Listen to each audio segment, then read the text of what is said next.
Alright, solid UH viewers, may ibibita pa kami sa inyong malupet. Nako, dahil trending nga sila dahil sa pa-chill-chill nila. Oo nga, kung titignan mo, para silang mga pinaghalong baboy, rabbit, guinea pig. Yan ang capybara. Sobrang so cute! At alam nyo ba na makikita na sila ngayon sa iba't ibang lugar dito sa Pilipinas? We have them. Yes, ang lupet, di ba? Kaya naman, let's watch this.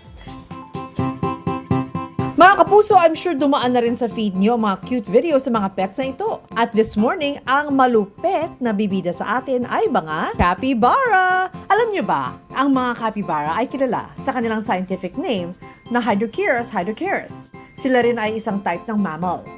Ang mga capybara ang pinakamalaking rodent sa buong mundo. Sila rin ay semi-aquatic o mga hayop na kayang mabuhay sa lupa at sa tubig. Karaniwan sila matatagpuan sa Hilaga at gitnang Timog, Amerika.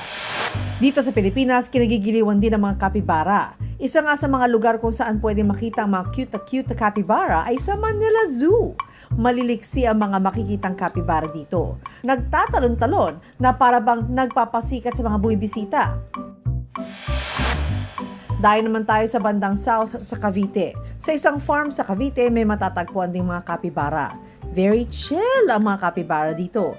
Pwede mo silang maabutang kumakain o di naman kaya nag-chill lang on their own. Clingy daw ang mga ito sa isa't isa. Pansin ng ilang netizen. Dahil madalas ay magkakasama sila. Sa farm din na ito, pwedeng hawakan ng mga capybara at maka-experience ng close encounter. And speaking of close encounter, sa isang wildlife park sa Laguna, ibinida rin ang kanilang mga capybaras. Dito makikitang sweet na sweet sa isa't isa ang mga capybara. Makikita mo rin sila ditong nasa tubig na lumalangoy-langoy dahil kaya nga nilang mabuhay din sa tubig. At pinaka-cute ay yung mga sleepy capybara. Marami natutuwa na makita sila.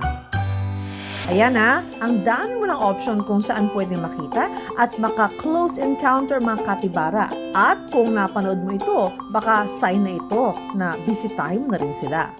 Para sa iba pang malulupet na pet sa umaga, tutok lang sa iyong pambansang morning show kung saan laging una ka, unang hirit. Ikaw, hindi ka pa nakasubscribe sa GMA Public Affairs YouTube channel? Bakit? Mag-subscribe ka na, dali na, para laging una ka sa mga latest kwento at balita. I-follow mo na rin ang official social media pages ng Unang Hirit. Salamat, Kapuso.